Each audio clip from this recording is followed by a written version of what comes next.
स्वागत है आप सभी का हमारे YouTube चैनल नर्सिंग ज्ञान कोश में। मेरा नाम है चंदन और आप देखना शुरू कर चुके हैं जीएनएम फर्स्ट ईयर और थर्ड ईयर वालों के लिए कम्युनिटी हेल्थ नर्सिंग से कुछ इंपॉर्टेंट डिफिनेशंस को। साथ ही इस वीडियो में उसका फुल डिस्क्राइब भी मिलने वाला है। आशा करते हैं वीडियो पसंद आएगा। अगर वीडियो पसंद आता है तो हमारे चैनल को जरूर सब्सक्राइब कीजिए, साथ ही वीडियो को लाइक तथा अपने दोस्तों में भी जरूर शेयर कीजिए। चलिए बढ़ते हैं आज के पहले क्वेश्चन की तरफ। आज का जो पहला क्वेश्चन है वह है जो अलग अलग राष्ट्रीय स्वास्थ्य कार्यक्रम है उसकी सूची को देखना है। ठीक है, यानी list the different national health programme है, यानी भारत में कौन कौन से मुख्य राष्ट्रीय स्वास्थ्य कार्यक्रम है उसको हम लोग देखेंगे। पहला होता है revise national tuberculosis control programme, ये RNTCP के नाम से जानते हैं, यानी revise national tuberculosis control programme जो होते हैं वो पहला होता है। दूसरा होता है नेशनल एंटी मलेरिया प्रोग्राम, जिसे हम लोग NAMP के नाम से जानते हैं, यानी नेशनल एंटी मलेरिया प्रोग्राम। तीसरा होता है राष्ट्रीय कुष्ठ रोग उन्मूलन कार्यक्रम, जिसे हम लोग नेशनल लेप्रोसी एरिडिक्शन प्रोग्राम के नाम से जानते हैं। ठीक है, राष्ट्रीय कुष्ठ रोग उन्मूलन कार्यक्रम। चौथा होता है राष्ट्रीय एड्स नियंत्रण कार्यक्रम, जिसे हम लोग नेशनल एड्स कंट्रोल प्रोग्राम बोलते हैं। पांचवा होता है राष्ट्रीय दृष्टिहीनता नियंत्रण कार्यक्रम, जिसे हम लोग national programme for control of blindness के नाम से जानते हैं। छठा होता है राष्ट्रीय पोषण स्वास्थ्य कार्यक्रम, जिसे हम लोग नेशनल न्यूट्रिशनल प्रोग्राम के नाम से जानते हैं। ठीक है, पल्स पोलियो टीकाकरण कार्यक्रम, पल्स पोलियो इम्यूनाइजेशन प्रोग्राम। साथ ही प्रजनन एवं शिशु स्वास्थ्य कार्यक्रम, reproductive and child health programme. नौवा राष्ट्रीय फाइलेरिया नियंत्रण कार्यक्रम, यानी नेशनल फाइलेरिया कंट्रोल प्रोग्राम। 10वां राष्ट्रीय जलापूर्ति एवं स्वच्छता कार्यक्रम, national water supply and sanitization programme. 11वां राष्ट्रीय आयोडीन अल्पतन विकार नियंत्रण कार्यक्रम, यानी national iodine deficiency disorder control programme. 12वां राष्ट्रीय मधुमेह नियंत्रण कार्यक्रम, यानी नेशनल डायबिटीज कंट्रोल प्रोग्राम। ही राष्ट्रीय कैंसर नियंत्रण कार्यक्रम, यानी नेशनल कैंसर कंट्रोल प्रोग्राम भी राष्ट्रीय जो स्वास्थ्य कार्यक्रम है उसके अंतर्गत आते हैं। ठीक है, तो ये था कुछ राष्ट्रीय स्वास्थ्य कार्यक्रम। ठीक है, अगला क्वेश्चन है पोलियो। ठीक है, पोलियो को डिफाइन करना है। ठीक है, तो पोलियो जो होता है वह एक वायरस जनक संक्रामक रोग होता है जो एंटेरियो वायरस समूह के पोलियो द्वारा या पोलियो वायरस द्वारा फैलता है। पोलियो प्रारंभिक तौर पर आहार नाल यानी एलिमेंट्री कैनाल की बीमारी है। पोलियो मुख्यतः दो तरीके से फैलता है, मलमुखीय मार्ग द्वारा या बिंदुक संक्रमण द्वारा। ठीक है, तो ड्रॉपलेट विधि होता है उसके द्वारा या फिर या मुखीय मार्ग द्वारा ये फैलता है। ये एंटेरो वायरस समूह का पोलियो वायरस होता है, जिसके कारण ये संक्रामक रोग उत्पन्न होता है। ये जो होता है वह प्रारंभिक तौर पे एलिमेंट्री कैनाल को संक्रमित करता है। इसके दो तरीके होते हैं फैलने का। पहला जो होता है वह मल और मुखीय मार्ग होता है, और दूसरा जो होता है वो ड्रॉपलेट संक्रमण होता है। अब हम लोग देखेंगे पल्स पोलियो टीकाकरण कार्यक्रम को। ठीक है, जो पल्स पोलियो टीकाकरण कार्यक्रम है उसको हम लोग देखेंगे। तो इसको भारत सरकार ने वर्ष 1995 में शुरू किया था। इस कार्यक्रम का जो प्रथम चरण था वह 9 दिसंबर 1995 तथा जो द्वितीय चरण था वह 20 जनवरी 1996 को शुरू किया गया था। ठीक है, इसको वर्ष 1995 में लागू किया गया था, जिसका प्रथम चरण 9 दिसंबर 1995 तथा जो सेकेंड चरण था यानी सेकेंड स्टेज था वह 20 जनवरी 1996 को लागू किया गया था। प्रत्येक वर्ष इस कार्यक्रम के 2 राष्ट्रीय राउंड चलाए जाते हैं, यानी 2 राउंड इसमें चलाए जाते हैं प्रत्येक वर्ष, जो कि माह नवंबर से माह फरवरी के मध्य आयोजित किया जाता है। शुरुआत में इस कार्यक्रम के अंतर्गत 0 से 3 वर्ष तक के सभी बच्चों को पोलियो की खुराक पिलाई जाती थी। बाद में जो WHO है उसकी अनुशंसा पे इसको 5 साल तक के बच्चों में दिया जाने लगा। ठीक है, जो पल्स पोलियो कार्यक्रम है उसको सबसे पहले 3 साल के बच्चों में दिया जाता था, लेकिन बाद में WHO ने जब अनुशंसा की तब इसको 0 से 5 साल तक के बच्चों में दिया जाने लगा, जिसमें सभी बच्चे जिनका टीकाकरण हुआ है या नहीं हुआ है जो 5 साल तक के हैं उनको एक साथ एक ही दिन पल्स पोलियो की दवा पिलाई जाती है। अब हम लोग देखेंगे इसकी रूपरेखा को यानी आउटलाइन को। तो ये जो कार्यक्रम है वो 3 दिन तक चलता है। प्रथम दिन बूथ बनाकर वहां आने वाले 0 से 5 साल तक के सभी बच्चों को पल्स पोलियो की दवा 2 बूंद पिलाई जाती है। इस कार्य हेतु प्रत्येक बूथ पर 2 कार्यकर्ता नियुक्त किए जाते हैं। ये कार्यकर्ता आंगनबाड़ी कार्यकर्ता, आशा, जीएनएम विद्यार्थी, एएनएम विद्यार्थी, स्कूली अध्यापक अथवा समाज सेवी जो होते हैं या स्वयंसेवी कार्यकर्ता जो होते हैं वो होते हैं।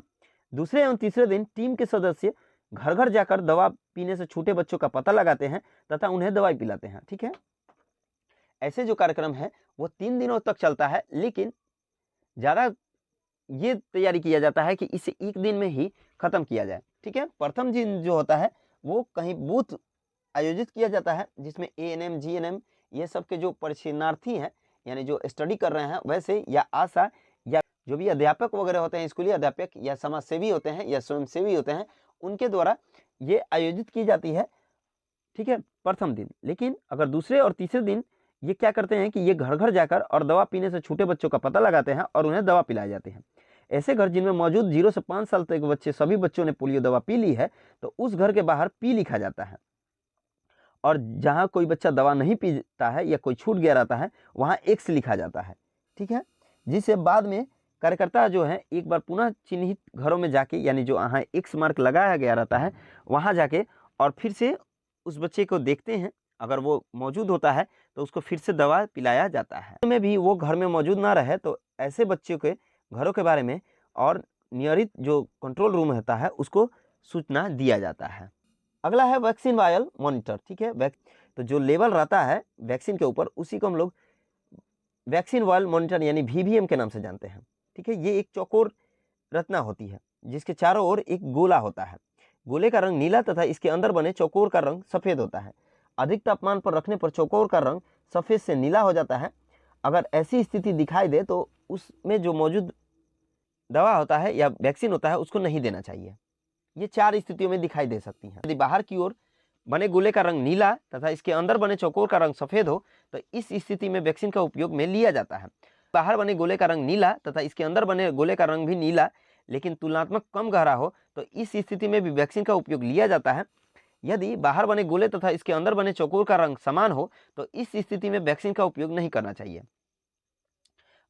और यदि अंदर बने चौकोर का रंग इसके चारों ओर बने गोले की तुलना में अधिक गहरा हो तो इस स्थिति में भी वैक्सीन का उपयोग में नहीं लेना चाहिए। ठीक है, अगर जो बाहर गोला बना रहता है उसमें गहरा नीला रंग साथ ही चौकोर में जो सफ़ेद रंग होता है अगर उसके रंग में किसी प्रकार का डिफेक्ट हो तो उसको हम लोग निर्धारित करते हैं कि कौन सा रंग कौन सा गहरा हुआ है। ठीक है, अगर बाहर का रंग गहरा है और अंदर का जो है वो हल्का भी मलिन है तो उस कंडीशन में उपयोग में लाते हैं। लेकिन अगर बाहर का मलिन हो गया है और अंदरूनी जो है वो ज़्यादा डीप हो गया है तो उस कंडीशन में इसको उपयोग में नहीं लाया जाता है। आगे बढ़ते हैं। अगला है राष्ट्रीय मलेरिया विरोधी कार्यक्रम जिसे एंटी मलेरिया प्रोग्राम या नेशनल एंटी मलेरिया प्रोग्राम बोलते हैं उसको। ठीक है, तो ये जो है मलेरिया से रोकथाम करने के लिए भारत सरकार ने वर्ष 1953 में लागू किया था जिसे हम लोग नेशनल एंटी मलेरिया प्रोग्राम्स के नाम से जानते हैं। यह भारत सरकार ने 1953 में लागू किया गया था। यह कार्यक्रम उस समय जो है बहुत अधिक सफल रहा था। बाद में इसे नेशनल मलेरिया एडिक्शन प्रोग्राम के नाम से लागू किया गया था जो वर्ष 1958 में लागू किया गया था, जिसका उद्देश्य मलेरिया से देश को पूरी तरह से उन्मूलन करना था। ठीक है, यानी मलेरिया जो रोग है उसको देश से पूरी तरह से उन्मूल कर देना है। शुरुआत में यह कार्यक्रम अधिक सफल रहा तथा मलेरिया के कारण होने वाले रुग्णता तथा मृत्यु की संख्या में भारी कमी आई। इस बीच 1971 में शहरी क्षेत्रों तथा कस्बों में मलेरिया की रोकथाम हेतु नगरीय मलेरिया योजना की भी शुरुआत की गई थी। 1971 में नगरीय मलेरिया योजना भी लागू किया गया था। 1970 के दशक में मलेरिया के रोगियों की संख्या पुनः बढ़ने लगी तथा 1976 में मलेरिया की लगभग 6.5 मिलियन मामले सामने आने लगे। 1999 में कार्यक्रम का नाम बदलकर राष्ट्रीय एंटी मलेरिया कार्यक्रम रखा गया। ठीक है, 1970 के दशक में फिर से रोगी की संख्या जो है बढ़ने लगी और 1976 आते आते लगभग 6.5 मिलियन जो होते हैं वो मलेरिया से रोगी ग्रसित हो गए थे।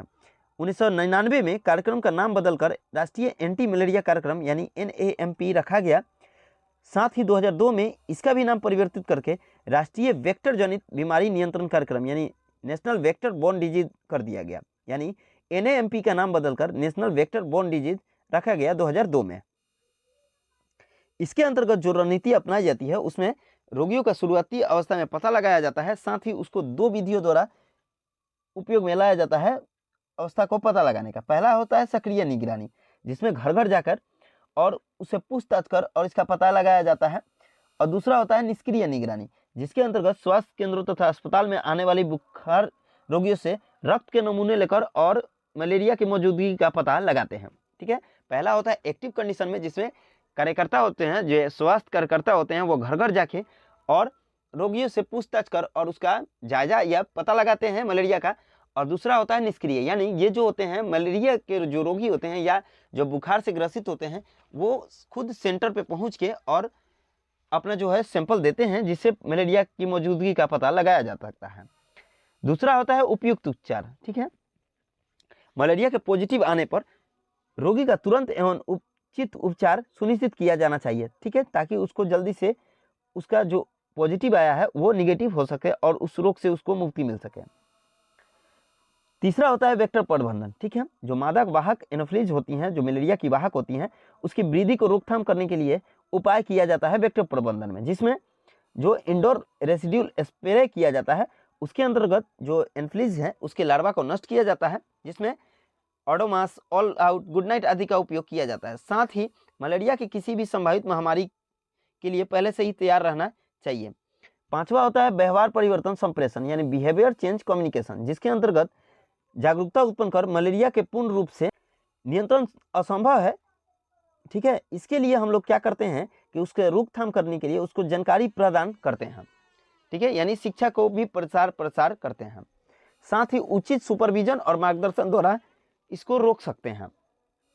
साथ ही रिसर्च वगैरह या मच्छरों के रोकथाम और मलेरिया के उपचार के नई तथा प्रभावित विधियों का खोज करके इसको हम लोग रोक सकते हैं और अन्य संबंधित विभागों से सामंजस्य स्थापित कर हम मलेरिया के नियंत्रण को प्रभावी रूप से लागू कर सकते हैं। ठीक है, तो ये था मलेरिया तथा मलेरिया से जो जनित पेशेंट होते हैं उसके मैनेजमेंट करने का। ठीक है, आशा करते हैं वीडियो पसंद आया होगा। अगर वीडियो पसंद आया है तो हमारे चैनल को जरूर सब्सक्राइब कीजिए, साथ ही वीडियो को लाइक तथा अपने दोस्तों में भी जरूर शेयर कीजिए।